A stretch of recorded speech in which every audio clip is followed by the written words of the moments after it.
Patrolling officers in the Yabra area came upon a gruesome discovery this morning, but it is not clear as yet how 39-year-old Thomas Staine, known as Kun, apparently stabbed to death and with his hands bound, came to be fished out of the Collet Canal following a food run. Investigation suggested that sometimes around 3 in the morning this morning, this gentleman, Mr. Thomas Staine, was by Ramada Casino, Princess Casino, being a taxi driver, and he drove off from that location heading to Belize to purchase something to eat.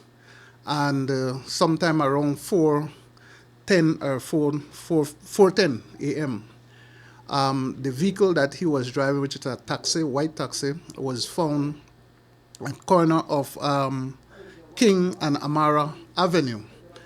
Nobody was inside, but what was observed is that the back seat, the passenger seat, was smeared with what appears to be blood.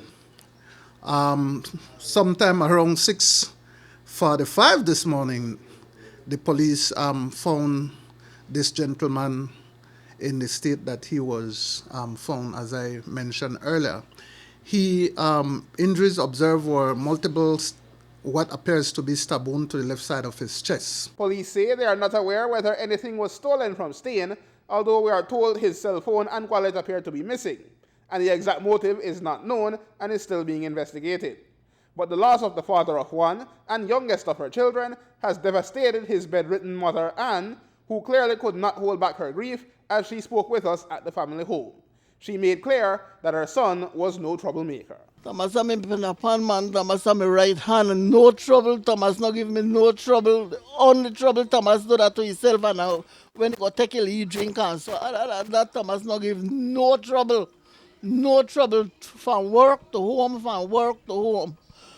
Okay. I understand he was a taximan? Yes, he run a taxi with along with the brother. He go out every night with the brother. Night or day, he call her anytime and he always ready. Always ready. He never said no. I'm my third child. The last one dead. I only have the first and the second, and he not the third one.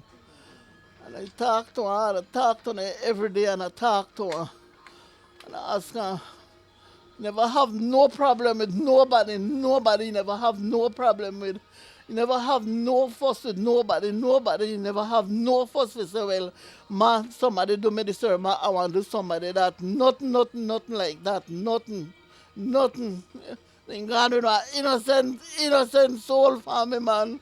Because that's the only help where I have in my life. The only help where I have because the older brother sick too. And the sister in that state. So only we there. Police say they must make something of the fact that Staine and his vehicle were separated and whether he was targeted or his murder was random. Evidently, the car that he was driving certainly was at a different location than where he was. So that would tell us many things, but until we confirm what it is, then we'd be in a position to say exactly what happened. Is there any information that would lead you to say that Mr. Staine was maybe a target or was targeted, or if this was just a random attack? Like I said, we are still investigating, and that information we may or may not have, but at the end of the day, we will try to establish the motive, and we will be in a position to say exactly what happened subsequently. Aaron Humes reporting for News 5.